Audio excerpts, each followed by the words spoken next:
Dan kemudian lalu Imam Malik radhiyallahu anhu tanya tengok apa yang dia kata ketika mana dia letakkan tangan dia di atas kepala apa dia.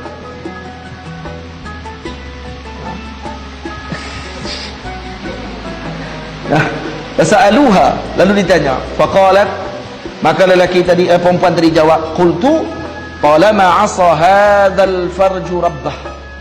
Kata ni, kemaluan ni yang selalu duk buat maksiat ni kat Tuhan dia. Qazaf. Dia hina dan tuduh apa ni perempuan tadi dengan zina. Maka Imam Malik kata apa? Hadza qazfun. Ini qazaf, kata Imam Malik radhiyallahu anhu. Sekali ni. Hadza qazfun, kata ini qazaf ni. Nah,